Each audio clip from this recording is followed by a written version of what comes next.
ಇಂದು ನಮ್ಮ ಶಾಲೆಯ ಸಭಾಂಗಣದಲ್ಲಿ ಧ್ವಜಾರೋಹಣದ ಕಾರ್ಯಕ್ರಮ ಏರ್ಪಡಿಸಿಕೊಳ್ಳಲಾಗಿದೆ. ಈ ಕಾರ್ಯಕ್ರಮಕ್ಕಾಗಿ ನಿಮ್ಮ ಎಲ್ಲರ ನೆಚ್ಚಿನ ಪರಮ ಪೂಜ್ಯ ಪರಿಸರ ಸ್ನೇಹಿ ಪರಿಸರ ಪ್ರಿಯರು ಆಗಿರ್ತಕ್ಕಂತಹ ಪರಮ ಪೂಜ್ಯ ಬಸವಲಿಂಗ ದೇವರು ಶಿವಬಸವ ದೇವರು ಎಲ್ಲರೂ ಅವರು ಆಗಮಿಸ್ತಾರೆ. ಅವರಿಗೆ ವೆಲ್ಕಮ್ ಕ್ಲಾಪ್ಸ್.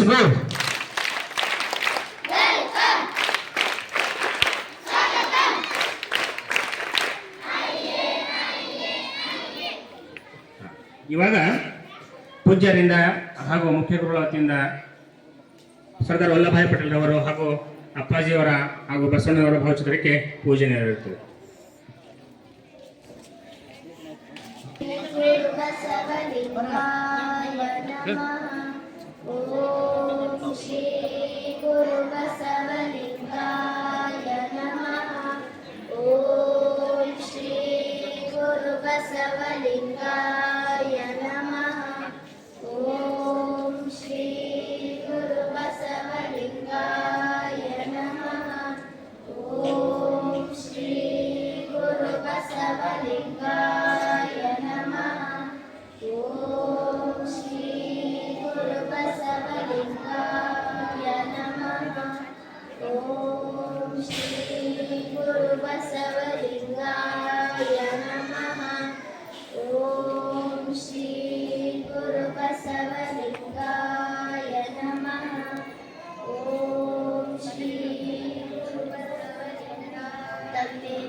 ಇವಾಗ ಧ್ವಜಾರೋಹಣ ಪೂಜ್ಯ ಬಸವಲಿಂಗಪ್ಪ ಅವರ ಲಿಂಗ ಹೆಸರಿನ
ಧ್ವಜಾರೋಹಣವನ್ನು ನೆರವೇರಿಸಿದರಿಗೂ ಎಲ್ಲ ಪೂಜ್ಯರಿಗೂ ಮುಖ್ಯಗಳಿಗೂ ಎಲ್ಲರಿಗೂ ಅನಂತ ಧನ್ಯವಾದಗಳು.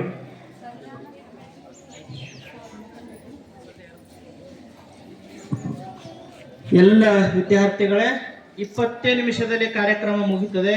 ಯಾಕಂದರೆ 10ನೇ ವಿದ್ಯಾರ್ಥಿಗಳಿಗೆ ಸರ್ಕಾರದ ಎಸ್-ಎ-1 ಪರೀಕ್ಷೆಗಳಿವೆ ಮತ್ತು ಎಲ್ಲ ವಿದ್ಯಾರ್ಥಿ 1ನೇ ತರಗತಿಯಿಂದ ಹಿಡಿದುಕೊಂಡು 9ನೇವರೆಗೆ ಸರಣಿ ಪರೀಕ್ಷೆಗಳು ಇರುವುದರಿಂದ ಆ ಪರೀಕ್ಷೆಗಳು ಯಥಾವತ್ತಾಗಿ ನಡೀತದೆ. 20 ನಿಮಿಷದಲ್ಲಿ ಕಾರ್ಯಕ್ರಮ ಮುಕ್ತಾಯವಾಗ್ತದೆ. ನಿಮ್ಗೆ ಕೂಡ್ಲಿಕ್ಕೆ ಬರಲ್ಲ, ಕೆಳಗಡೆ ಹಸಿ ಅದ. 20 ನಿಮಿಷ ನಿಂತರೆ ಏನಾಗಲ್ಲ. ಈಗ ಕಾರ್ಯಕ್ರಮವನ್ನು 20 ನಿಮಿಷದಲ್ಲಿ ಮುಗಿಸುವಂಥ ಪ್ರಯತ್ನವನ್ನು ಮಾಡ್ತೀವಿ.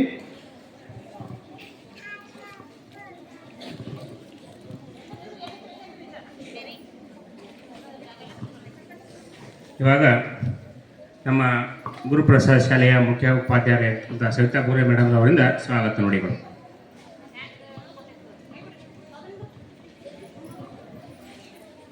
ಓಂ ಶ್ರೀ ಗುರು ಬಸವಲಿಂಗಾಯ ನಮಃ. ಇಬ್ಬರು ಮೂವರು ದೇವರೆಂದು ಒಬ್ಬೊಬ್ಬಿ ಮಾತನಾಡಬೇಡ, ದೇವರು ಒಬ್ಬನೇ ಕಾಣಿರೋ ಇಬ್ಬರೆಂಬುದೋಸಿ ನೋಡ, ಕೂಡಲ ಸಂಗಮ ದೇವ ಇಲ್ಲವೆಂದಿತ್ತು ಬೇಡ. ವಿಶ್ವಗುರು ಮಹಾಮಾನವತವಾದಿ ಧರ್ಮಗುರು ಜಗಜ್ಯೋತಿ ಬಸವಣ್ಣನವರನ್ನ ಹಾಗೂ ಪರಮ ಪೂಜ್ಯ ಶತಾಯುಷಿಗಳಾಗಿರ್ತಕ್ಕಂಥ ಡಾಕ್ಟರ್ ಚನ್ನಬಸವ ಪಟ್ಟದೇವರನ್ನ ಅಂತರಾತ್ಮ ಧಾರಿಸಿಕೊಂಡು ನಾಡೋಜ ಡಾಕ್ಟರ್ ಬಸವಲಿಂಗ ಪಟ್ಟದೇವರ ಪಾದಾರವಿಂದಕ್ಕೆ ಪಡುಮಟ್ಟು ನಮ್ಮೆಲ್ಲರ ಮಾರ್ಗದರ್ಶಕರಾಗಿರ್ತಕ್ಕಂಥ ಬಸವಲಿಂಗ ಪಟ್ಟದೇವರಿಗೂ ಬಸವಲಿಂಗ ದೇವರಿಗೂ ಹಾಗೂ ಗುರುಬಸವ ಪಟ್ಟದೇವರಿಗೂ ಇಲ್ಲಿರ್ತಕ್ಕಂಥ ಎಲ್ಲ ಪೂಜ್ಯರಿಗೂ ನನ್ನ ಅನಂತ ಶರಣಾರ್ಥಿ. ಜೊತೆಗೆ ವೇದಿಕೆ ಇರ್ತಕ್ಕಂಥ ಬಾಬು ಸರ್ ಅವರಿಗೂ ಸಿದ್ದರಾಮ್ ಸರ್ ಅವರಿಗೂ ಇಲ್ಲಿ ನಡೆದಿರ್ತಕ್ಕಂಥ ಎಲ್ಲ ಶಿಕ್ಷಕ ವೃಂದದವರಿಗೂ ಮುದ್ದು ಮಕ್ಕಳಿಗೂ ಕಲ್ಯಾಣ ಕರ್ನಾಟಕ ಉತ್ಸವಕ್ಕೆ ಹಾರ್ದಿಕವಾಗಿರ್ತಕ್ಕಂಥ ಸುಸ್ವಾಗತವನ್ನ ಚಪ್ಪಾಳೆ ತಟ್ಟುವುದರ ಮೂಲಕ ನಾನು ಈ ಒಂದು ಇದರಲ್ಲಿ ಮುಕ್ತಾಯ ಮಾಡ್ತಾ ಇದ್ದೇನೆ. ಯಾಕಂದರೆ ಕೇವಲ 20 ನಿಮಿಷದಲ್ಲಿ ಈ ಒಂದು ಕಾರ್ಯಕ್ರಮ ಮುಕ್ತಾಯಗೊಳಿಸ್ತಾ ಇದೆ. ಹಾಗಾಗಿ ನನ್ನ ಸ್ವಾಗತ ಭಾಷಣ ನಾನು ಮುಗಿಸುತ್ತೇನೆ. ಓಂ ಶ್ರೀ ಗುರು ಬಸವಲಿಂಗ ನಮಃ.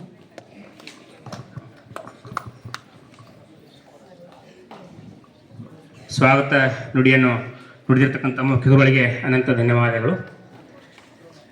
ವಿದ್ಯಾರ್ಥಿಗಳೇ, ಕಲ್ಯಾಣ ಕರ್ನಾಟಕ ವಿಮೋಚನಾ ದಿನ ಇಂದು ನಾವು ನೀವೆಲ್ಲರೂ ಆಚರಣೆ ಮಾಡ್ತಾ ಇದ್ದೀವಿ. ಈ ಕಲ್ಯಾಣ ಕರ್ನಾಟಕ ಅಂತಂದರೆ ಬೀದರ್, ಕಲಬುರಗಿ, ರಾಯಚೂರು, ಯಾದಗಿರಿ, ಕೊಪ್ಪಳ, ಬಳ್ಳಾರಿ ಈ ಜಿಲ್ಲೆಗಳು ಕಲ್ಯಾಣ ಕರ್ನಾಟಕ ಭಾಗಕ್ಕೆ ಒಳಪಟ್ಟಿರುತ್ತವೆ. ನಮಗೆಲ್ಲರಿಗೂ ಗೊತ್ತಿದೆ, ಇತಿಹಾಸದ ಬಗ್ಗೆ ತಿಳ್ಕೊಂಡಿದ್ದೀವಿ. ಆ ಇತಿಹಾಸದ ಬಗ್ಗೆ ಸ್ವಲ್ಪ 2 ಮಾತಿನಲ್ಲಿ ಬೆಳಕು ಚೆಲ್ತಕ್ಕಂಥ ಪ್ರಯತ್ನವನ್ನು ಈ ಸಂದರ್ಭದಲ್ಲಿ ನಾನು ಮಾಡ್ತೀನಿ. ಈ ಕಲ್ಯಾಣ ಕರ್ನಾಟಕ ದಿನವನ್ನು ನಾವೆಲ್ಲರೂ ಯಾಕೆ ಆಚರಣೆ ಮಾಡ್ತೀವಿ ಅನ್ನೋದನ್ನು ಈ ತಿಳ್ಕೊಳ್ಳೋಣ.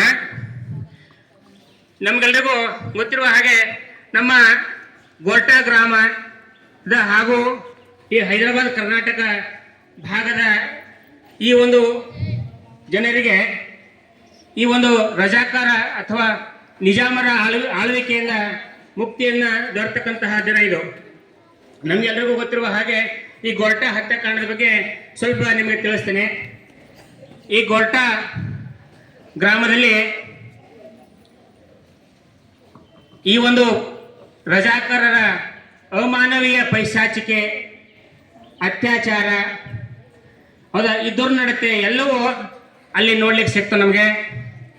ಈ ಗೋರ್ಟಾ ಗ್ರಾಮದಲ್ಲಿ ಒಬ್ಬ ಹಿಂದೂ ಮತ್ತು ಭಾರತೀಯರು ಅನೇಕ ಭಾವೈಕ್ಯತೆಯಿಂದ ಜೀವಿಸ್ತಾ ಇದ್ರು, ಬದುಕ್ತಾ ಇದ್ರು. ಆ ಸಂದರ್ಭದಲ್ಲಿ ಒಂದು ಪಕ್ಕದ ಗ್ರಾಮದಲ್ಲಿ ಒಂದು ಮಸೀದಿಯ ಕಲ್ಲುಗಳು ಸ್ವತಃ ಮುಸ್ಲಿಮರೇ ಕೆಡವುತ್ತಾರೆ. ಮುಸ್ಲಿಮರೇ ಕೆಡವಿ ಅದನ್ನು ಆ ಕಲ್ಲುಗಳನ್ನು ಹಿಂದೂ ಒಬ್ಬ ವ್ಯಕ್ತಿ ಬಳಸ್ಕೊಳ್ಳಿಕ್ಕೆ ಮುಂದಾಗ್ತಾನೆ. ಅದು ಒಂದು ಕಾರಣ ಆಯಿತು. ಆಮೇಲೆ ಸ್ವತಃ ಮುಸ್ಲಿಮರೇ ಆ ಮಸೀದಿಯ ಕಲ್ಲುಗಳನ್ನು ಕೆಡವಿ ಅದನ್ನು ಹಿಂದೂಗಳು ಕೆಡವಿದ್ದಾರೆ ಅಂತ ಬಿಂಬಿಸ್ತಕ್ಕಂಥ ಪ್ರಸಂಗ ಬರ್ತದೆ. ಅದು ಕೂಡ ಒಂದು ಕಾರಣವಾಯಿತು. ಮತ್ತೆ ಪಕ್ಕದಲ್ಲಿ ಹೊನ್ನಳ್ಳಿ ಗ್ರಾಮ ಅಂತಿದೆ. ಆ ಸಂದರ್ಭದಲ್ಲಿ ರಾಷ್ಟ್ರಧ್ವಜವನ್ನು ಹಾರಿಸಿರ್ತಕ್ಕಂಥ ಒಂದು ಘಟನೆ. ಈ ಎಲ್ಲ ಘಟನೆಗಳು ಈ ಹೈದರಾಬಾದ್ ಈ ಗೋರ್ಟಾ ಹತ್ಯಾಕಾಂಡಕ್ಕೆ ಚಾಲನೆ ದೊರೆತಂತಾಯಿತು ಅಂತ ಹೇಳಬಹುದು. ಆ ಸಂದರ್ಭದಲ್ಲಿ ಅಲ್ಲಿನ ಸ್ಥಳೀಯ ಮುಸ್ಲಿಮರು ಈ ಒಂದು ವಿಚಾರವನ್ನು ಗಂಭೀರವಾಗಿ ತಗೊಂಡು ರಜಾಕಾರರ ಸಹಚರರೊಂದಿಗೆ ಕೈಯನ್ನು ಜೋಡಿಸಿ ಅವ್ರೇನು ಮಾಡ್ತಾರೆ, ಸ್ವತಃ ಪಡೆಯನ್ನು ಕಟ್ತಾರೆ. ಪಡೆಯನ್ನು ಕಟ್ಟಿ ಸುಮಾರು 9ನೇ ಮೇ 1948 ಒಂದು ಸೂರ್ಯಗ್ರಹಣದ ದಿವಸ ಇರ್ತವ್ರಿ. ಆ ದಿವಸ ಆ ಗ್ರಾಮದ ಜನರೆಲ್ಲರೂ ಏನಪ್ಪಾ ಅಂದ್ರೆ ಮುಂಜಾನೆ 9 ಗಂಟೆ ಊಟ ಮಾಡಿ ಮನೆ ಇರ್ಬೇಕಂತ ವಿಚಾರದಲ್ಲಿ ಇರ್ತಾರೆ. ಆ ಸಂದರ್ಭದಲ್ಲಿ ಈ ರಜಾಕಾರರ ಪಡೆ ಮತ್ತು ಸ್ಥಳೀಯ ಮುಸ್ಲಿಮರು ತಂಡೋಪತಂಡವಾಗಿ ಆ ಗೋರ್ಟಾ ಗ್ರಾಮದ ಮೇಲೆ ಮುತ್ತಿಗೆ ಹಾಕ್ತಾರೆ. ತಂಡೋಪತಂಡವಾಗಿ ಏನಪ್ಪಾ ಅಂದ್ರೆ ಸ್ವಲ್ಪ ಕೂಡ ಸುಳಿವು ನಡೆದೆ ಗುಂಡಿನ ದಾಳಿಗೆ ಮುಂದಾಗ್ತಾರೆ. ಸೊ ಆ ಸಂದರ್ಭದಲ್ಲಿ ಅಲ್ಲಿರ್ತಕ್ಕಂಥ ಜನರು ದಿಕ್ಕಪಾಲಾಗಿ ಓಡ್ಲಕ್ಕೆ ಸ್ಟಾರ್ಟ್ ಮಾಡ್ತಾರೆ, ಕಂಗಾಲಾಗ್ಬಿಡ್ತಾರೆ, ಏಕಾಏಕಿ ಇದೇನು ದಾಳಿ ನಡೀತಾ ಅಂತ ಹೇಳಿ. ಸೊ ಅಂತ ಸಂದರ್ಭದಲ್ಲಿ ಆ ಊರಲ್ಲಿ ಒಂದು ಡುಮಣೆ ಪರಿವಾರ ಅಂತಿದೆ. ಆ ಡುಮಣೆ ಪರಿವಾರ ಹೆಂಗಿದೆ ಅಂದ್ರೆ ಸ್ವಲ್ಪ ಒಂದು ಸಣ್ಣ ಕೋಟೆ ಇದ್ದಂಗ. ಆ ಕೋಟೆ ಒಳಗೆ ನೂರಾರು ಜನರು ರಕ್ಷಣೆ ಪಡ್ಕೊಳ್ಬೋದಾಗಿತ್ತು. ಆ ಡುಮಣೆ ಮನೆ ಕಡೆ ಸ್ವಲ್ಪ ಅವರು ರಕ್ಷಣೆ ಪಡ್ಕೊಳ್ಳಿಕ್ಕೆ ಓಡ್ತಾರೆ. ಅಲ್ಲಿ ಆ ರಜಕರರು ಅದನ್ನು ನೋಡಿ ಅವರ ಹಿಂದೆ ಅವರು ಕೂಡ ದಾಳಿ ಮಾಡ್ಲಿಕ್ಕೆ ಮುಂದಾಗ್ತಾರೆ. ಆ ಸಂದರ್ಭದಲ್ಲಿ ಸ್ಥಳೀಯ ಯುವಕರು ಆ ರಜಕರರ ಪಡೆಯನ್ನ ಸ್ವಲ್ಪ ತಡಿಲಿಕ್ಕೆ ಪ್ರಯತ್ನ ಮಾಡ್ತಾರೆ. ಅನೇಕ ಜನರು ಆ ಡುಮಣೆ ಮನೆಯೊಳಗ ರಕ್ಷಣೆ ಪಡ್ಕೊಳ್ತಾರೆ. ಅಲ್ಲಿ ಸುಮಾರು ಅನೇಕ ಹಿಂದೂಗಳ ಮಾರಣ ಹೋಮ ನಡೀತದೆ. ಅಷ್ಟರಲ್ಲೇ ಅಲ್ಲಿ ಗೋರ್ಟಾ ಗ್ರಾಮದಲ್ಲಿ ಏನಪ್ಪ ಅಂದ್ರೆ ಒಂದು ಲಕ್ಷ್ಮೀ ದೇವಸ್ಥಾನ ಇದೆ. ಸೊ ಆ ಲಕ್ಷ್ಮೀ ದೇವಸ್ಥಾನದಲ್ಲಿ ಅಲ್ಲಿನ ಆ ಗ್ರಾಮದ ಅನೇಕ ಹಿಂದೂ ಮಹಿಳೆಯರನ್ನ, ಅನೇಕ ಊರ ಗ್ರಾಮದ ಪ್ರಮುಖರನ್ನ ಏನಪ್ಪಾ ಅಂದ್ರೆ ಕೊಲೆ ಮಾಡಿ ರಕ್ತದ ಕಾಲುವೆಯನ್ನು ಹರಿಸ್ಬಿಡ್ತಾರೆ. ಅನೇಕ ಪೈಶಾಚಿಕೆ ಮೃಗತ್ವದ ಘಟನೆ, ಅನೇಕ ಮೃಗಕ್ಕೆ ಮಾನವೀಯತೆಯನ್ನು ಕಳೆದುಕೊಂಡಂತಹ ಮೃಗದ ರೀತಿ ರಜಾಕಾರರು ಆ ಊರನ್ನ ಮೇಲೆ ಸುಮಾರು 3 ದಿವಸಗಳ ಕಾಲ ದಾಳಿಯನ್ನ ಮಾಡ್ತಾರೆ. ಸೊ ಈ ಒಂದು ದಾಳಿ ಈ ಮುಂದಿನ ಈ ಕಲ್ಯಾಣ ಕರ್ನಾಟಕ ಈ ಒಂದು ವಿಮೋಚನೆಗೆ ಪಥವಾಯಿತು ಅಂತ ಹೇಳಿ ಅಲ್ಲಿ ತಿಳ್ಕೊಳ್ಬಹುದು. ಮುಂದೆ ನಿಮ್ಮೆಲ್ಲರ ಗೊತ್ತಿರುವ ಹಾಗೆ ಉಕ್ಕಿನ ಮನುಷ್ಯ ಸರ್ದಾರ್ ವಲ್ಲಭಾಯ್ ಪಟೇಲ್ ರವರ ಒಂದು ಆಪರೇಷನ್ ಪೋಲೋದ ಮೂಲಕ ಈ ರಜಾಕಾರರ ದಾಳಿಯನ್ನು ಅವರು ಮೆಟ್ಟಿಸ್ತಾರೆ. ಮುಂದೆ ನಿಜಾಮ ಈ ಭಾರತದ ವಿಲೀನ ಒಕ್ಕೂಟಕ್ಕೆ ಒಂದು ಒಳಗೊಳ್ಳಿಕ್ಕೆ ಮುಂದಾಗ್ತಾನೆ. ನಂತರ ಈ ಭಾಗವಾಗಿ 17 ಸೆಪ್ಟೆಂಬರ್ 1948ರಂದು ನಾವು ನಿಜಾಮನ ಆಳ್ವಿಕೆಯಿಂದ ದೂರವಾಗಿ ಭಾರತದ ಸ್ವಾತಂತ್ರ್ಯಕ್ಕೆ ಒಳಪಟ್ಟು ನಾವೆಲ್ಲರೂ ಸಂಭ್ರಮಾಚರಣೆಯನ್ನ ಮಾಡಿದ್ವಿ. ನಿಜವಾಗ್ಲೂ ಭಾರತಕ್ಕೆ 15 ಆಗಸ್ಟ್ 1947ರಂದು ಸ್ವಾತಂತ್ರ್ಯ ಸಿಕ್ಕರೆ ನಮ್ಮ ಈ ಭಾಗಕ್ಕೆ ಒಂದು ವರ್ಷ 3 ತಿಂಗಳ ನಂತರ ನಮ್ಗೇನಪ್ಪ ಅಂದ್ರೆ ಸ್ವಾತಂತ್ರ್ಯ ಸಿಕ್ತು. ಸೊ ಈ ಒಂದು ಸ್ವಾತಂತ್ರ್ಯದ ದಿನಾಚರಣೆಯನ್ನ ಸಂಭ್ರಮಾಚರಣೆಯನ್ನ ನಾವು ಈ ಸಂದರ್ಭದಲ್ಲಿ ಈ ಒಂದು ದಿನವಾಗಿ ಆಚರಣೆ ಮಾಡ್ತೀವಿ. ಹಾಗಾಗಿ ಈ ಕಲ್ಯಾಣ ಕರ್ನಾಟಕ ವಿಮೋಚನೆಯ ದಿನಾಚರಣೆಯ ತಮ್ಗೆಲ್ಲರಿಗೂ ಶುಭಾಶಯನ ಕೊಡ್ತಾ ನನ್ನ ಮಾತಿಗೆ ವಿವರವನ್ನು ಕೊಡ್ತೀನಿ. ಮುಂದಿನ ಎಲ್ಲ ವಿದ್ಯಾರ್ಥಿಗಳ ಇಲ್ಲಿಯವರೆಗೆ ಸಿದ್ದರಾಮ್ ಸರ್ ಅವರು ಬಹಳ ಒಳ್ಳೆ ರೀತಿಯಿಂದ ನಿಮಗೆಲ್ಲ ಕಲ್ಯಾಣ ಕರ್ನಾಟಕದ ಒಂದು ಗೋರ್ಟಾ ಹತ್ಯಾಕಾಂಡವನ್ನು ಯಾವ ರೀತಿ ನಡೀತು ಅನ್ನುವ ಚಿತ್ರಣವನ್ನು ನಿಮ್ಮ ಮುಂದೆ ತಂದಿಟ್ಟಿದ್ದಾರೆ. ಬಹಳ ಅವರಿಗೆ ವಿಶೇಷವಾದಂತಹ ಧನ್ಯವಾದಗಳನ್ನು ಅರ್ಪಣೆಯನ್ನು ಮಾಡಿ ಶರಣಾರ್ಥಿಗಳನ್ನು ತಿಳಿಸಿ, ಎಲ್ಲ ವಿದ್ಯಾರ್ಥಿಗಳೇ ನಾವೆಲ್ಲ ಪರಿಸರ ಪ್ರೇಮಿಗಳು, ಪ್ರವಚನದ ಪೀತಾಮಹರಾದಂತಹ ಆಯಿತು. ಈಗ ಶಿವಬಸವ ದೇವರವರಿಂದ ಒಂದು ಅನುಭವದ ನುಡಿಯನ್ನು ಕೇಳೋಣ. ಓಂ ಶ್ರೀ ಗುರು ಬಸವಲಿಂಗಾಯ ನಮಃ. ವಿಶ್ವಗುರು ಅಪ್ಪ ಬಸವಣ್ಣವರನ್ನ ಸ್ಮರಿಸುತ್ತಾ, ಕಲ್ಯಾಣ ನಾಡಿನ ನಡೆದಾಡುವ ದೇವರು ಆದಂತಹ ಪರಮ ಪೂಜ್ಯ ಡಾಕ್ಟರ್ ಚನ್ನಬಸವ ಪಟ್ಟದೇವರಪ್ಪಗಳನ್ನ ಸ್ಮರಿಸುತ್ತಾ, ಹಾಗೆ ನಮ್ಮೆಲ್ಲರ ಸದ್ಗುರುಗಳು ದೀಕ್ಷಾಗುರುಗಳಾದಂತಹ ಪರಮ ಪೂಜ್ಯ ನಾಡೋಜ ಡಾಕ್ಟರ್ ಬಸವಲಿಂಗ ಪಟ್ಟದೇವರಪ್ಪಗಳ ಶ್ರೀಚರಣಕ್ಕೆ ಎರಗುತ್ತಾ, ಕ್ರಿಯಾಶೀಲ ಅಪ್ಪಗಳಾದ ಗುರುಬಸವ ಪಟ್ಟದೇವರಪ್ಪಗಳ ಶ್ರೀಚರಣಕ್ಕೆ ಎರಗುತ್ತಾ, ಈ ಕಲ್ಯಾಣ ಕರ್ನಾಟಕ ಉತ್ಸವದಲ್ಲಿ ಭಾಗಿಯಾದಂತಹ ಪರಮ ಪೂಜ್ಯ ಬಸವಲಿಂಗಪ್ಪಗಳ ಶ್ರೀಚರಣಕ್ಕೆ ಎರಗುತ್ತಾ, ಪ್ರಭುಲಿಂಗಪ್ಪಗಳ ಶ್ರೀಚರಣಕ್ಕೆ ಎರಗುತ್ತಾ, ಮುಖ್ಯ ಗುರುಗಳಿಗೂ ಎಲ್ಲ ಶಿಕ್ಷಕರಿಗೂ ಎಲ್ಲ ಮುದ್ದು ಮಕ್ಕಳಿಗೂ ತಮ್ಮೆಲ್ಲರಿಗೂ ಶರಣಾರ್ಥಿಗಳು. ಕಲ್ಯಾಣ ಕರ್ನಾಟಕ ಉತ್ಸವ ಎಲ್ಲ ದೇಶ ಪೂರ್ತಿ ಸ್ವಾತಂತ್ರ್ಯ ಆಗಿತ್ತು. ಆದರೆ ಈ ಭಾಗ ಅಷ್ಟೇ ಏನಂದರೆ ಇನ್ನೂ ಬಂಧನದಿಂದ ಹೊರಗೆ ಬಂದಿಲ್ಲಾಗಿತ್ತು. ಆ ರಜಾಕಾರ ದಾಳಿಯಲ್ಲಿ ನಲ್ಲಿಗೆ ಬೆಂದು ಹೋಗಿತ್ತು. ಇಂತಹ ಸಮಯದಲ್ಲಿ ಚನ್ನಬಸವ ಪಟ್ಟದೇವರಪ್ಪ ಅವರು ತಾವು ಸ್ವತಃ ನಿಂತು ಮಕ್ಕಳಿಗೆ ಏನಂದರೆ ಕನ್ನಡವನ್ನು ಉಳಿಸಿದ್ರು, ಕನ್ನಡವನ್ನು ಬೆಳೆಸಿದ್ರು, ಮತ್ತು ಸ್ವಾತಂತ್ರ್ಯಕ್ಕಾಗಿ ತಮ್ಮನ್ನು ತಾವು ಅರ್ಪಿಸಿಕೊಂಡ್ರು. ರಜಾಕಾರ ಎಷ್ಟೇ ಈ ಊರಿನ ಮೇಲೆ, ಈ ಮಠದ ಮೇಲೆ ದಾಳಿ ಮಾಡ್ಲಿಕ್ಕೆ ಬಂದರು, ಚನ್ನಬಸವ ಪಟ್ಟದೇವರಪ್ಪ ಅವರು ಅದು ಯಾವ ರೀತಿ ಬೆತ್ತ ಮೇಟಿಯಾಗಿ ನಿಂದಿರ್ತಾರಲ್ಲ ಆ ರೀತಿ ಈ ಭಾಗದಲ್ಲಿ ನಿಂತು ಈ ಗ್ರಾಮವನ್ನು, ಈ ಹಿಂದುಳಿದ ಭಾಗವನ್ನು ಮುಂತರುವಲ್ಲಿ ಅವರ ಶ್ರಮ ದೊಡ್ಡದು. ರಜಾಕಾರ ಅವರು ಕುದುರೆಯನ್ನು ಕಸ್ಕೊಂಡಿದ್ದ, ಆದರೆ ಚನ್ನಬಸವ ಪಟ್ಟದೇವರು ಆ ಭಕ್ತರೆಲ್ಲ ಕೂಡಿ ಅವರ ರಜಾಕಾರ ಕಸ್ಕೊಂಡಿರ್ತಕ್ಕಂತಹ ಕುದುರೆಯನ್ನು ಮತ್ತೆ ಹೊಳ್ಳಿ ಪಡ್ಕೊಂತಾರ. ಅಂತಹ ಬಹಳಷ್ಟು ಘಟನೆಗಳು ಎಷ್ಟು ಒಮ್ಮೆ ಒಂದು ಘಟನೆ ಹೇಳ್ಬೇಕಂದ್ರೆ ಅಪ್ಪವ್ರು ಹೇಳ್ತಿದ್ರು, ಪರಮ ಪೂಜ್ಯರು ಒಮ್ಮೆ ಚನ್ನಬಸವ ಪಟ್ಟದೇವ್ರ ಅಪ್ಪವರು ಎಲ್ಲಂದ್ರೆ ಸಂಗಮದಲ್ಲಿದ್ರಂತ. ಅವಾಗ ಮಠದ ಮುಂದೊಂದು ಬೋರ್ಡ್ ಹಚ್ಚಿದ್ರಂತ, ಏನಂದ್ರೆ ನಾವು ಗೋ ಹತ್ಯೆಯನ್ನ ಮಾಡ್ತೀವಿ ಮಠದ ಮುಂದ್ಗಡೆ ಅಂತಂದು. ರಜಾಕಾರರು ಅವರೆಲ್ಲ ನಿರ್ಧಾರ ಮಾಡಿ ಗೋ ಹತ್ಯೆ ಮಾಡ್ಬೇಕು ಅಂತ ಈ ರೀತಿ ಅಂದ್ರೆ ಧರ್ಮವನ್ನ ಇದನ್ ಮಾಡ್ಬೇಕು, ಅಂದ್ರೆ ಪ್ರತಿಯೊಂದರೊಳಗೂ ಶೋಷಣೆ ಇನ್ನೂ ತುಳಿಬೇಕು, ಏನಂದ್ರೆ ಹಿಂದೂಗಳನ್ನೆಲ್ಲ ಇದನ್ ಮಾಡ್ಬೇಕು ಅಂತ ಹೇಳಿ ಅತಿಯಾದ ಶೋಷಣೆಗೆ ಒಳಪಡಿಸ್ಬೇಕು ಅಂತಂದು ಆ ರಜಾಕಾರರು ನಿಜಾಮ ಉದ್ದೇಶ ಮಾಡಿ ಗೋ ಹತ್ಯೆ ಮಾಡ್ಬೇಕು ಮಠದ ಮುಂದೆ ಅಂತ ವಿಚಾರ ಮಾಡಿದ್ದ. ಅವಾಗ ಚನ್ನಬಸವ ಪಟ್ಟದೇವರು ಯಾರಿಗೆ ಬರ್ಲಿಕ್ಕೆ ಹೇಳ್ತಾರಂದ್ರ ಗಣಪತಿ ಠಾಕ್ರೆ ಅಂತಂದು ಅವ್ರಿಗೆ ಬರ್ಲಿಕ್ಕೆ ಹೇಳ್ತಾರೆ. ಅವಾಗ ಗಣಪತಿ ಟೋಕ್ರೆ, ಆ ಗಣಪತಿ ಟೋಕ್ರೆ ನಾಳೆ ಬೆಳಿಗ್ಗೆ ಐತಂದ್ರೆ ಚನ್ನಬಸವ ಪಟ್ಟದೇವ್ರು ಅವ್ರನ್ನ ಕರಿಲಿಕ್ಕೆ ಕಳಿಸ್ತಾರೆ. ಅವಾಗ ಗಣಪತಿ ಟೋಕ್ರೆ ಬರ್ತಾರೆ, ಬಂದು ಕೇಳ್ತಾರೆ, ಏನ್ ಬೇಕು ಹೇಳ್ರಿ ಗುರುಗಳೇ, ನಾನು ನಿಮಗೆ ಪ್ರಾಣವನ್ನು ಕೊಡ್ಲಿಕ್ಕೂ ಸಿದ್ಧ ಇದ್ದೀನಿ, ತಾವು ಏನು ಆದೇಶ ಹೊರಡಿಸ್ತೀರಿ ಹೇಳ್ರಿ, ತಮ್ಮ ಅಪ್ಪಣೆಯನ್ನ ತಾವು ಏನು ಹೇಳಿದ್ರು ನಾನು ಕೇಳಿಕ್ಕೆ ಸಿದ್ಧ ಇದೀನಿ, ತಮಗೆ ಪ್ರಾಣವನ್ನೇ ಕೊಡ್ತೀನಿ ನಾನು ಅಂತ ಹೇಳ್ತಾರೆ ಅವ್ರು ಗಣಪತಿ ಟೋಕ್ರೆ. ಅವಾಗ ಚನ್ನಬಸವ ಪಟ್ಟದೇವ್ರ ಅಪ್ಪರು ಹೇಳ್ತಾರು, ನೀನು ಪ್ರಾಣ ಕೊಡೋದು ಬೇಕಾಗಿಲ್ಲ, ಪ್ರಾಣ ಉಳಿಸ್ಬೇಕಾಗೈತಿ, ಅದಕ್ಕಾಗಿ ನೀನು ಏನು ಮಾಡ್ಬೇಕಂದ್ರೆ ನಾಳೆ ಏನು ಬೆಳಿಗ್ಗೆ ಗೋಹತ್ಯೆ ಮಾಡತ್ತಾರಲ್ಲ ಅದನ್ನ ತಡಿಬೇಕು ನೀನು ಅಂತ ಹೇಳ್ತಾರೆ. ಅವಾಗ ಚನ್ನಬಸವ ಪಟ್ಟದೇವ್ರ ಅಪ್ಪವ್ರ ಮಾತಿಗೆ ಅವ್ರೇನು ಗಣಪತಿ ಟೋಕ್ರೆ ಇದ್ರಲ್ಲ ಅವರು ಗಟ್ಟಿಯಾಗಿ ನಿಲ್ತಾರೆ. ಏನು ನಿಜಾಮನ ಏನು ಸೈನ್ಯ ಬರ್ತಿತ್ತಲ್ಲ, ಆದ್ರೆ ಅವರು ಬರುವಂತಹ ಇದ್ರೊಳಗೆ ಇವರೇ ಮುಂದೆ ಹೋಗಿ ಖಡ್ಗವನ್ನ ತೆಗಿತಾರೆ. ಅವಾಗ ನಿಜಾಮನ ಸೈನಿಕರು ಬೆರಗಾಗ್ತಾರೆ, ಬೆರಗಾಗಿ ಹಿಂಸರಿಯಕತ್ತಾರೆ. ಅವಾಗೆಲ್ಲ ನಿಜಾಮನ ಸೈನಿಕರು ಕೇಳ್ತಾರೆ, ಯಾಕೆ ಅಂತ. ಇವ್ರು ನಮ್ಮ ಗುರುಗಳು ಚನ್ನಬಸವ ಪಟ್ಟದೇವ್ರು, ನೀವೇನ್ರಿ ಈ ಕಡೆ ಬಂದ್ರೆ ನಿಮ್ಮನ್ನ ಯಾರು ಬಿಡಲ್ಲ ಅಂತ ಹೇಳ್ತಾರೆ. ಅಂದ್ರೆ ಆ ಏನ್ ನಿಜಾಮನ ಸೈನಿಕರಿಗೆ ಟ್ರೈನಿಂಗ್ ಕೊಡೋರು ಯಾರಂದ್ರೆ ಅದಕ್ಕೆ ತರಬೇತಿ ಕೊಡೋರೇ ಗಣಪತಿ ಟೋಕ್ರೆ ಇದ್ರು. ಅದಕ್ಕಾಗಿ ಅವರು ಈ ಆದೇಶದಂತೆ ಇನ್ನೊಮ್ಮೆ ಅವರು ಈ ಕಡೆ ಸುಳಿಲಿಲ್ಲ. ಅಂದ್ರೆ ಚನ್ನಬಸವ ಪಟ್ಟದೇವ್ರು ಅಷ್ಟು ಪ್ರಾಣಿಗಳ ಮೇಲೆ ದಯೆ ಇದ್ರು. ಈ ಕಲ್ಯಾಣ ಕರ್ನಾಟಕ ವಿಮೋಚನೆ ಆಗ್ಬೇಕು, ಇದು ಸ್ವಾತಂತ್ರ್ಯ ಆಗ್ಬೇಕು ಅನ್ನುವಂಥಲ್ಲಿ ಅವರ ಶ್ರಮ ಬಹಳ ದೊಡ್ಡದು. ಇವೆಲ್ಲ ಪರಮ ಪೂಜ್ಯರು ತಿಳಿಸಿರ್ತಕ್ಕಂತಹ ನುಡಿಗಳು. ಇವೆರಡು ಮಾತುಗಳನ್ನ ಅವ್ರ ಪಾದಕ್ಕೆ ಅರ್ಪಿಸುತ್ತಾ ತಮ್ಮೆಲ್ಲರಿಗೂ ಶರಣಾರ್ಥಿ.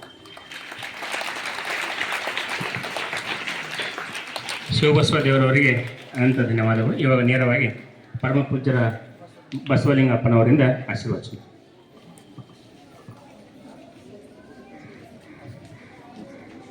ಓಂ ಶ್ರೀ ಗುರು ಬಸವಲಿಂಗಾಯ ನಮಃ.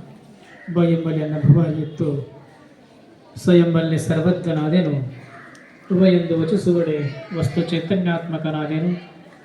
ಇಂತೆ ಬಸವಾಕ್ಷರತ್ರಯ ಎನ್ನ ಸರ್ವಾಂಗದಲ್ಲಿ ತೊಳಗಿ ಬೆಳಗುವ ಭೇದವನರೆದು ಆನು ನೇನು ಬಸವ ಬಸವ ಬಸವ ಎನ್ನುತ್ತಿರದನೆಯ ಗುಹೇಶ್ವರ. ಭಕ್ತಿ ಭಂಡಾರಿ ಮಹಾತ್ಮ ಬಸವಣ್ಣವರನ್ನು ಹೃದಯಕಮಲದಲ್ಲಿ ಧ್ಯಾನಿಸಿ ಕಲ್ಯಾಣ ನಾಡಿನ ನಡೆದಾಡಿದವರಾಗಿರ್ತಕ್ಕಂಥ ಶತಾಯುಷಿ ಪರಮ ಪೂಜನೀಯ ಚನ್ನಬಸವ ಪಟ್ಟದೇವರ ನೆನೆದು ಪರಮ ಪೂಜನೀಯ ಉಭಯಪ್ಪಗಳ ಚರಣಕ್ಕೆ ಭಕ್ತಿಪೂರ್ವಕ ವಂದಿಸಿ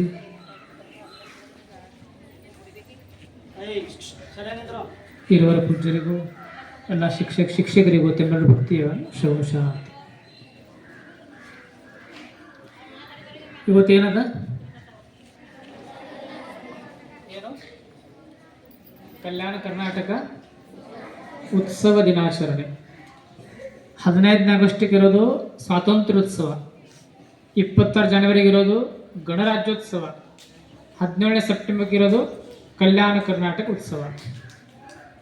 ಹಾಗೆದು ಹೈದರಾಬಾದ್ ಕರ್ನಾಟಕ ಮೊದಲು ಕರಿತಿದ್ರು, ಹೈದರಾಬಾದ್ ಕರ್ನಾಟಕ ವಿಮೋಚನಾ ದಿನ ಅಂತ. ಅದನ್ನು 3-4 ವರ್ಷ ಹಿಂದಿಂದ ಇದು ಕಲ್ಯಾಣ ಕರ್ನಾಟಕ ಉತ್ಸವ ದಿನಾಚರಣೆ ಅಂತ ಆಯಿತು. ಇಲ್ಲಿವರೆಗೆ ಎಲ್ಲರೂ ಹೇಳಿದಾಗ ಈ ಭಾಗವನ್ನು ಸ್ವತಂತ್ರಗೊಳಿಸಲಿಕ್ಕೆ ಬಹಳಷ್ಟು ಜನ ಪ್ರಯತ್ನ ಪಟ್ಟರು. ಸ್ವಾಮಿ ರಾಮಾನಂದ ತೀರ್ಥ ಆಗಿರ್ಬೋದು, ಅನೇಕ ಜನ. ಅದರಲ್ಲಿ ಮುಂಚೂಣಿಯಾಗಿದ್ದವರು ಪೂಜ್ಯ ಶತಾಯುಷಿ ಚನ್ನಬಸವ ಪಟ್ಟದೇವರು. ಸಿದ್ದೇಶ್ವರಪ್ಪಗಳು ವಿಜಯಪುರದಿಂದ ವಾಕಿಂಗ್ ಮಾಡೋ ಒಂದು ಮಾತನ್ನು ಹೇಳಿದರು, ಇಡೀ ದೇಶ ಸಂಭ್ರಮಾಚರಣೆ ಮಾಡುವಾಗ ಈ ಭಾಗವನ್ನು ಸ್ವತಂತ್ರ ಆಗಿರಲಿಲ್ಲ. ಈ ಭಾಗವನ್ನು ಸ್ವತಂತ್ರ ಆಗಲಿಕ್ಕೆ ಪೂಜ್ಯ ಚನ್ನಬಸವ ಪಟ್ಟದೇವರು ಸ್ವತಃ ದುಡಿದರು. ಅದಕ್ಕೆ ಅವರೇ ಹೇಳಿದ್ದ ಮಾತು ಸಿದ್ದೇಶ್ವರಪ್ಪಗಳು, ಸ್ವಾತಂತ್ರ್ಯ ಅಂದರೆ ಚನ್ನಬಸವ ಪಟ್ಟದೇವರು, ಚನ್ನಬಸವ ಪಟ್ಟದೇವರು ಅಂದರೆ ಸ್ವಾತಂತ್ರ್ಯ ಅಂತ. ಅಷ್ಟು ಚನ್ನಬಸವ ಪಟ್ಟದೇವರು ಈ ನಾಡಿಗಾಗಿ ಈ ನೆಲ, ಜಲ, ಭಾಷೆ, ಸಂಸ್ಕೃತಿ, ಪರಂಪರೆ ಎಲ್ಲವನ್ನು ಉಳಿಸುವಂಥ ಕಾರ್ಯ ಚನ್ನಬಸವ ಪಟ್ಟದೇವರು ಮಾಡಿದರು. ಕರ್ನಾಟಕ ಏಕೀಕರಣ ಸಲುವಾಗಿ ಅವರು ರೈಲ್ವೆ ಲೋಕ ಮಾಡಿದರು. ಅಷ್ಟೆಲ್ಲ ಕೂಡ ದುಡಿದು ಈ ಭಾಗವನ್ನು ಸ್ವತಂತ್ರಗೊಳಿಸಿದವರು ಚನ್ನಬಸವ ಪಟ್ಟದೇವರು. ಅವರನ್ನು ಸ್ಮರಿಸಬೇಕು. ಅದೇ ರೀತಿ ಉಕ್ಕಿನ ಮನುಷ್ಯ ಅಂತ ಕರೀತೀವಿ. ಯಾರಿಗೆ ಸರ್ದಾರ್ ವಲ್ಲಭಾಯ್ ಪಟೇಲ್ ಅವರು. ಅವರೊಂದು ವೇಳೆ ಬರ್ತಿಲ್ಲ ಅಂದ್ರೆ ಈ ಭಾಗ ಸ್ವತಂತ್ರ ಆಗ್ತಿರ್ಲಿಲ್ಲ. ಅವರು 500 ಬಾಬು ಸರ್ ಹೇಳ್ದಂಗೆ 560 ರಾಜ್ಯಗಳನ್ನು ಇಡೀ ಭಾರತದಲ್ಲಿ ಸೇರಿಸಿದರು. ಅಂಥ ಒಂದು ದೇಶ ಪ್ರೇಮ ಅವರಲ್ಲಿತ್ತು. ಯಾರಲ್ಲಿ? ಸರ್ದಾರ್ ಪಟೇಲ್ ಹತ್ತಿರ. ಅವರು ಬಂದು ಇಲ್ಲಿ ಇವರು ಪಟೇಲರು ಬಂದು ಇಲ್ಲಿ ಆಕ್ಷನ್ ತಗೋಬೇಕಾದ್ರೆ ಡಾಕ್ಟರ್ BR ಅಂಬೇಡ್ಕರ್ ಒಂದು ಮಾತನ್ನು ಹೇಳ್ತಾರೆ ಅವರಿಗೆ. ಮಿಲಿಟರಿ ಆಕ್ಷನ್ ತಗೊಳ್ಳೋದಕ್ಕಿಂತ ಅದಕ್ಕೆ ಹೆಸರು ಆಪರೇಷನ್ ಪೋಲೋ ಇಟ್ಟರೆ ಚಲೋ ಅಂತವರು ಡಾಕ್ಟರ್ BR ಅಂಬೇಡ್ಕರ್ ಹೇಳ್ತಾರೆ. ಆ ಹೆಸರನ್ನಿಟ್ಟು ಸರ್ದಾರ್ ವಲ್ಲಭಾಯ್ ಪಟೇಲ್ ಅವರಲ್ಲಿ ಆಕ್ಷನ್ ತಗೊಂಡಾಗ ಈ ಭಾಗ ಎಲ್ಲ ಸ್ವತಂತ್ರ ಆಗ್ತದೆ. ಆಶ್ಚರ್ಯ ಅಂದರೆ ಈ ಭಾಗ ಸ್ವತಂತ್ರ ಆದ ನಿಜಾಮ ಸೋತಿದ್ದ, ಆದರೂ ಕೂಡ ಆಗಿನ ಕಾಲದಲ್ಲಿ ಇಲ್ಲಿ ನಿಜಾಮದ ರೇಡಿಯೋನೇ ಹೇಳ್ತಿತ್ತಂದ್ರೆ ಭಾರತ ಸರ್ಕಾರ ಸೋಲ್ತಾ ಇದೆ, ನಿಜಾಮ ಸರ್ಕಾರ ಗೆಲ್ತಾ ಇದೆ ಅನ್ನೋದೇ ರೇಡಿಯೋದಲ್ಲಿ ಹೇಳ್ತಾ ಇದ್ರು. ಅಂದ್ರೆ ಅಷ್ಟೋ ಮಟ್ಟಿಗೆ ದೇಶದ ಜನರ ಮಾನಸಿಕತೆಯನ್ನು ಕಡಿಮೆಗೊಳಿಸುವಂತ ಕಾರ್ಯ ಮಾಡ್ತಾ ಇದ್ರು. ಆದರೆ ದೇಶದ ಜನರಲ್ಲಿ ಭಾರತ ಸರ್ಕಾರ ಗೆದ್ದಿತ್ತು, ನಿಜಾಮ ಸೋತಿದ್ದ. ಅಂತ ಸರ್ದಾರ್ ವಲ್ಲಭಾಯ್ ಪಟೇಲ್ ಅವರು ಬಹುದೊಡ್ಡ ಕಾರ್ಯ ಮಾಡೋದ್ರಿಂದ ಇವತ್ತು ನಾವು ಸ್ವತಂತ್ರವಾಗಿ ಬದುಕ್ತಾ ಇದ್ದೀವಿ. ಅದಕ್ಕೆ ನಾವೆಲ್ಲರೂ ಸರ್ದಾರ್ ವಲ್ಲಭಾಯ್ ಪಟೇಲ್ ಅವರಿಗೆ ನಿಜವಾಗಿ ಸ್ಮರಿಸಬೇಕು ಅಂತ ಜೋರಾಗಿ ಒಂದ್ಸಲ ಸರ್ದಾರ್ ವಲ್ಲಭಾಯ್ ಪಟೇಲ್ ಅವರಿಗೆ ಮತ್ತು ಪೂಜ್ಯ ಚನ್ನಬಸವ ಪಟ್ಟದೇವರು ಎಲ್ಲರೂ ಜೋರಾಗಿ ಚಪ್ಪಾಳೆಯನ್ನು ತಟ್ಟಿ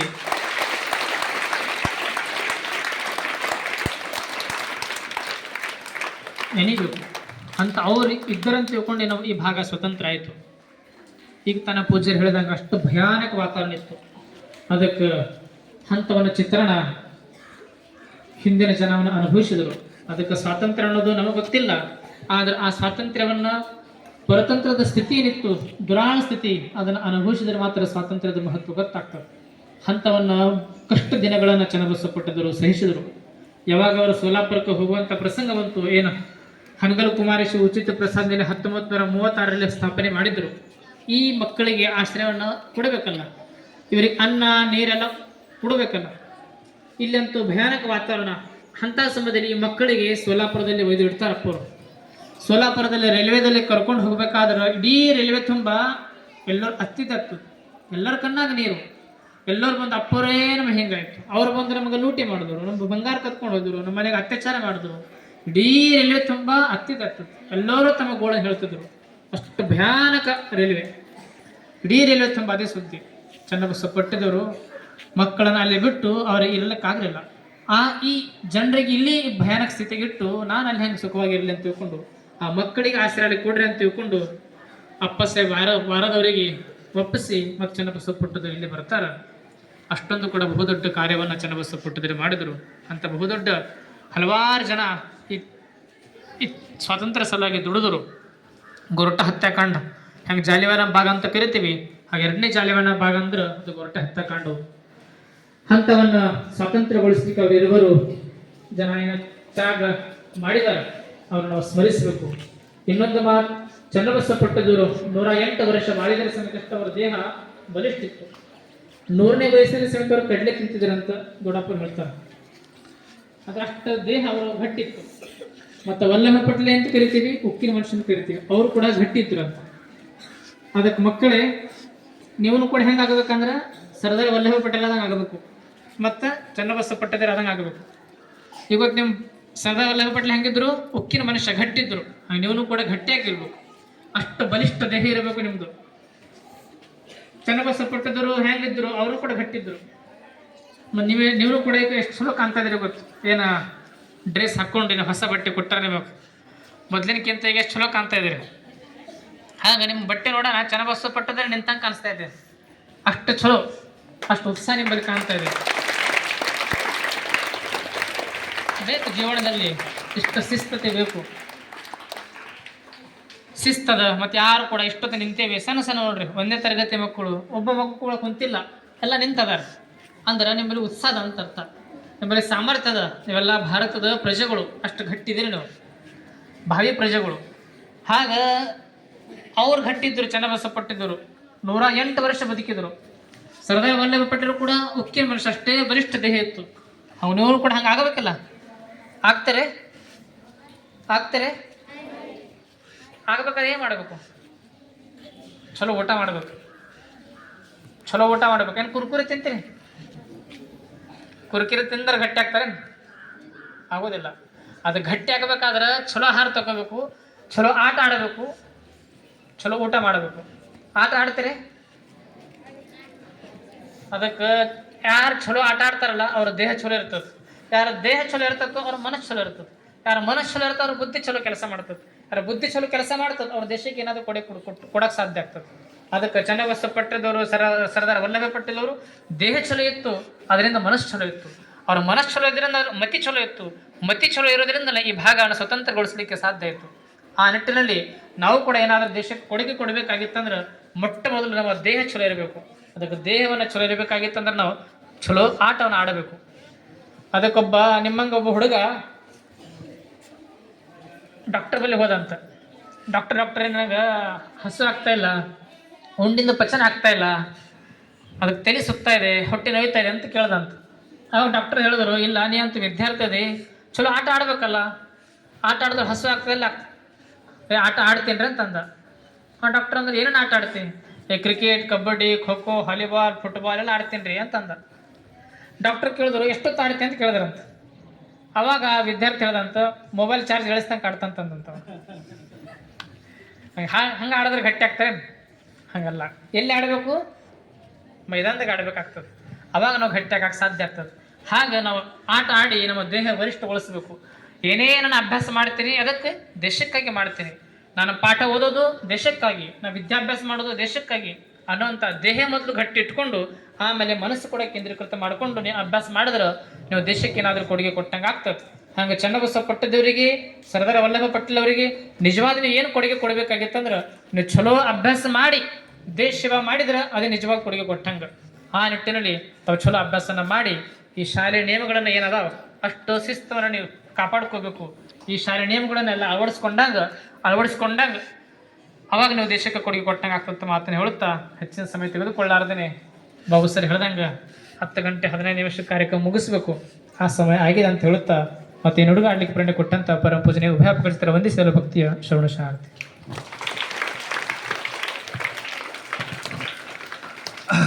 ಎಲ್ಲ ವಿದ್ಯಾರ್ಥಿಗಳೇ, ನಮಗೆ ಬಹಳ ಸಂತೋಷ ಆಗ್ತಾ ಇದೆ. ಯಾಕಂತಂದರೆ 15ನೇ ಆಗಸ್ಟಿಗೂ ಪರಮ ಪೂಜ್ಯರು ದಯಮಾಡಿಸಿದ್ರು. ಅವತ್ತು ಅವರಿಗೆ ಮಾತನಾಡುವಂತಹ ಸಮಯ ಇರಲಿಲ್ಲ. ಯಾಕಂದರೆ ಎರಡೂ ಕಡೆ ಅವ್ರು ಹೋಗಬೇಕಾದದ್ದರಿಂದ ಸಂಗಮೇಶ್ವರ ಶಾಲೆಗೆ ಪರಮ ಪೂಜ್ಯರಲ್ಲಿ ಮಾತುಗಳನ್ನಾಡೇ ಹೋದರು. ಇವತ್ತು ಸಂಪೂರ್ಣ ವಿಷಯವನ್ನು ಅವರ ಅನುಭವದ ನುಡಿಯನ್ನು ನಮ್ಮ ಜೊತೆಗೆ ಹಂಚಿಕೊಂಡಿದ್ದಾರೆ. ಸ್ವಾಮಿ ರಮಾನಂದ ತೀರ್ಥರಾಗಿರ ಅವರ ಮಾಹಿತಿ ನಮಗೆ ಗೊತ್ತಿರಲಿಲ್ಲ, ಅವರ ವಾಣಿಯಿಂದ ನಾವು ತಿಳ್ಕೊಂಡಿದ್ದೀವಿ. ನಿಜವಾಗಲೂ ಮಕ್ಕಳೇ, ಬಸವಲಿಂಗಪ್ಪವ್ರ ಮಾತುಗಳಂದರೆ ಅದು ನಮಗೆಲ್ಲ ಒಂದು ವಾಣಿ ಇದ್ದ ಹಾಗೆ. ಅಂತಹ ಪರಮ ಪೂಜ್ಯರ ಆಶೀರ್ವಾದದ ವಾಣಿ ಇವತ್ತು ನಮಗೆಲ್ಲ ಕೊಟ್ಟಿದ್ದಾರೆ. ಅವರಿಗೆ ನಮ್ಮ ಎಲ್ಲ ವಿದ್ಯಾರ್ಥಿಗಳ ಪರವಾಗಿ, ಶಿಕ್ಷಕರ ಪರವಾಗಿ ಹಾಗೂ ಮುಖ್ಯಸ್ಥರ ಪರವಾಗಿ ಮತ್ತೊಂದು ಸಲ ಜೋರಾಗಿ ಸುಂದರ್ ಕ್ಲಾಪ್ಸ್ ಗೋ.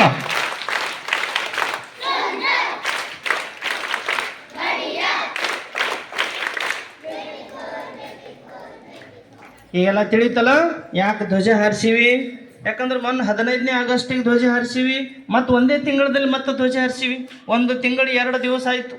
15ನೇ ಆಗಸ್ಟು, ಸೆಪ್ಟೆಂಬರ್ 17, 1 ತಿಂಗಳ 2 ದಿವಸ ಮತ್ತೆ ಯಾಕೆ ಧ್ವಜ ಹಾರಿಸಿವಿ ಅನ್ನುವಂಥದ್ದನ್ನು ನಿಮಗೆಲ್ಲ ಕ್ಲಿಯರ್ ಆಯಿತು. ಯಾಕಂದ್ರೆ 1947ರಲ್ಲಿ ದೇಶ ಸ್ವಾತಂತ್ರ್ಯ ಆದರೂ ಕೂಡ ನಮ್ಮ ಭಾಗ ಯಾಕೆ ಸ್ವಾತಂತ್ರ್ಯ ಆಗಲಿಲ್ಲ? ಅಪ್ಪವ್ರು ಹೇಳಿದ್ರು ಚೆನ್ನಾಗಿ, ಯಾಕೆ ಸ್ವಾತಂತ್ರ್ಯ ಆಗಲಿಲ್ಲ? ಸುಮಾರು 560ಕ್ಕೂ ಹೆಚ್ಚು ರಾಜ್ಯ ಮನೆತನಗಳು ನಮ್ಮ ದೇಶವನ್ನು ಆಗ ಪ್ರಜಾಪ್ರಭುತ್ವ ಇಲ್ಲ, ಪ್ರಭುಗಳ ಪ್ರಭುತ್ವ ಇತ್ತು. ರಾಜರು ಹೇಳಿದ್ದನ್ನೇ ಪ್ರಜೆಗಳು ಕೇಳಬೇಕಾಗಿತ್ತು, ರಾಜರ ಆದೇಶವೇ ನಾವೆಲ್ಲ ಪಾಲಿಸಬೇಕಾಗಿತ್ತು. ಅಂತಹ ಸಂದರ್ಭದಲ್ಲಿ ದೇಶ ಏನೋ ಸ್ವತಂತ್ರ ಆಯಿತು, ಆದರೆ ಈ ಭಾಗ ಸ್ವಾತಂತ್ರ್ಯ ಆಗಲಿಲ್ಲ. ಅಷ್ಟೆಲ್ಲ ರಾಜರು ದೇಶದ ಒಕ್ಕೂಟದಲ್ಲಿ ವಿಲೀನ ಆಗಲಿಕ್ಕೆ ಒಪ್ಪಿದ್ರು, ಆದರೆ ನಿಜಾಮ 1-2-3 ರಾಜ್ಯ ಮನೆತನಗಳು ಒಪ್ಪಲಿಲ್ಲ. ಆಗ ಅವರ ಮನ ಪರಿವರ್ತನೆ ಮಾಡಲಿಕ್ಕೆ ಸರ್ದಾರ್ ವಲ್ಲಭಾಯ್ ಪ್ರಯತ್ನ ಪಟ್ಟರು, ಭಾರತ ಸರ್ಕಾರ ಪ್ರಯತ್ನ ಪಡ್ತು. ಆದರೂ ಅವರು ಯಾವ ಮನ ಪರಿವರ್ತನೆಗೂ ಜಗಲಿಲ್ಲ, ಒಪ್ಪಲಿಲ್ಲ. ಅವರೇ ನಾನು ಒಂದು ದೇಶ ಮಾಡಬೇಕು ಅಥವಾ ಮತ್ಯಾವುದೋ ದೇಶದ ಜೊತೆಗೆ ವಿಲೀನ ಆಗಬೇಕು ಅನ್ನುವಂಥ ಒಂದು ತಿಳುವಳಿಕೆ, ತಪ್ಪು ತಿಳುವಳಿಕೆ ನಿಜಾಮನಿಗೆ ಇತ್ತು. ಅವನಿಗೆ ಪ್ರೀತಿಪೂರ್ವಕವಾಗಿ ಕೇಳ್ಕೊಂಡ್ರು ಕೂಡ ನಿಜಾಮ ನಮ್ಮ ದೇಶದಲ್ಲಿ ವಿಲೀನ ಆಗಲಿಕ್ಕೆ ಒಪ್ಪಲಿಲ್ಲ. ಅವ್ರಿಗೆ ಯಾವ ಸೌಲಭ್ಯಗಳನ್ನು ಬೇಕೋ ಅವೆಲ್ಲವನ್ನು ಕೊಟ್ಟರು ಕೂಡ ಒಪ್ಪಲಿಲ್ಲ. ಪರಮ ಪೂಜ್ಯ ಬಸವಲಿಂಗಪ್ಪ ಅವರು ಹೇಳಿದ ಹಾಗೆ ಮಿಲಿಟರಿ ಕಾರ್ಯಾಚರಣೆಯ ಕೊನೆಯ ಪಕ್ಷ ಉಕ್ಕಿನ ಮನುಷ್ಯ ಸರ್ದಾರ್ ವಲ್ಲಭಭಾಯಿ ಪಟೇಲ್ ಅವರು ಎಷ್ಟು ಶರೀರದಿಂದ ಎಷ್ಟು ದೇಹಧಾರಣೆ ಶಕ್ತಿವಂತರಾಗಿದ್ರು ಅವರ ನಿರ್ಧಾರಗಳು ಕೂಡ ಅಷ್ಟೇ ಕಠಿಣವಾಗಿದ್ದು. ಯಾವುದೇ ನಿರ್ಧಾರವನ್ನು ತೆಗೆದುಕೊಂಡಾಗ ಆ ನಿರ್ಧಾರದಿಂದ ಹಿಂದೆ ಬರಿತಾ ಇರಲಿಲ್ಲ. ದೇಶಕ್ಕೆ ಭಾರತವನ್ನು, ಸುಭದ್ರ ಭಾರತವನ್ನು ಕಟ್ಟಲಿಕ್ಕೆ ಸರ್ದಾರ್ ವಲ್ಲಭಭಾಯಿ ಪಟೇಲ್ ಅವರ ಕೊಡುಗೆ ಈ ಭಾರತೀಯರು ಎಂದೂ ಮರೆಯಲಿಕ್ಕೆ ಸಾಧ್ಯ ಇಲ್ಲ.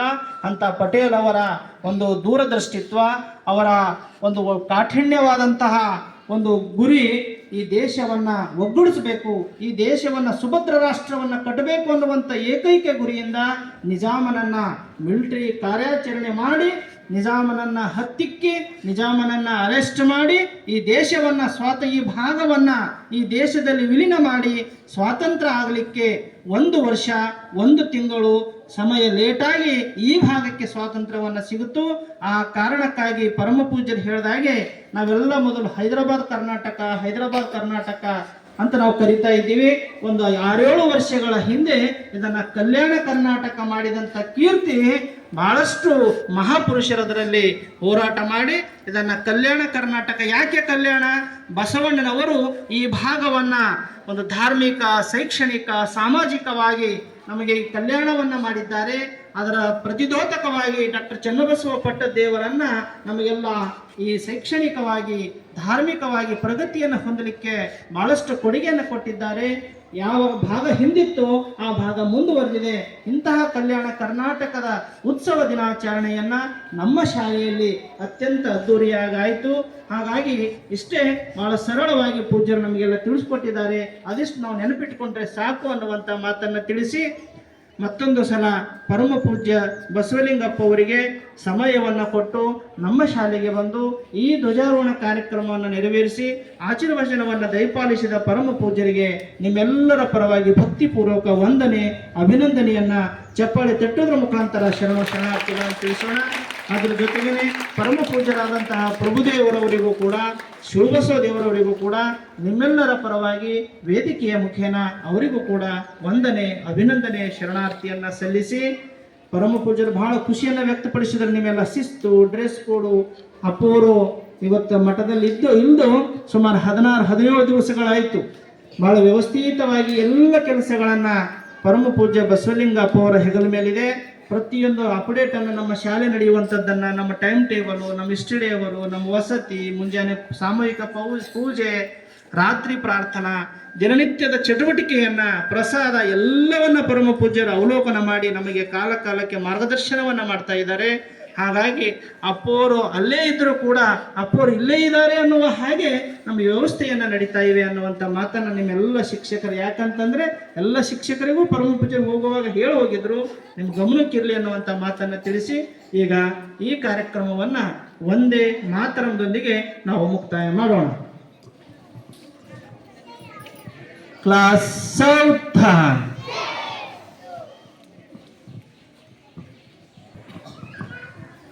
वंदे मातरम गीत एक साथ.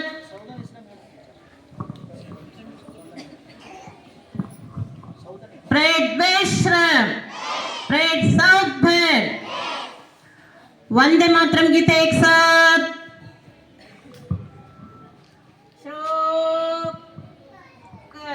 वंदे मातरम, वंदे मातरम, सुजलां सुफलां मलयज शीतलां सस्यश्यामलां मातरं वन्दे मातरं.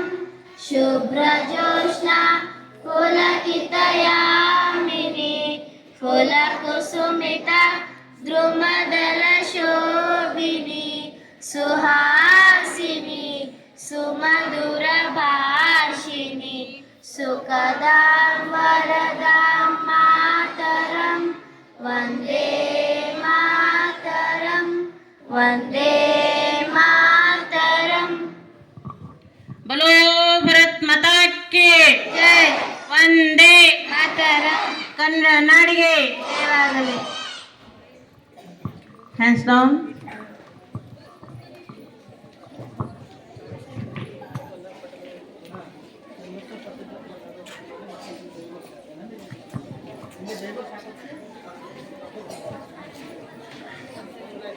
ಉಕ್ಕಿನ ಮನುಷ್ಯ ಸರ್ದಾರ್ ವಲ್ಲಭಾಯ್ ಪಟೇಲ್ ಅವರಿಗೆ, ಡಾಕ್ಟರ್ ಚನ್ನಬಸವ ಪಟ್ಟದ್ಯವರಿಗೆ, ಮಹಾತ್ಮ ಗಾಂಧೀಜಿ ಅವರಿಗೆ, ಸಂವಿಧಾನ ಶಿಲ್ಪಿ ಡಾಕ್ಟರ್ ಬಾಬಾ ಸಾಹೇಬ್ ಅಂಬೇಡ್ಕರ್ ಅವರಿಗೆ, ಕಲ್ಯಾಣ ಕರ್ನಾಟಕ ವಿಜಯೋತ್ಸವಕ್ಕೆ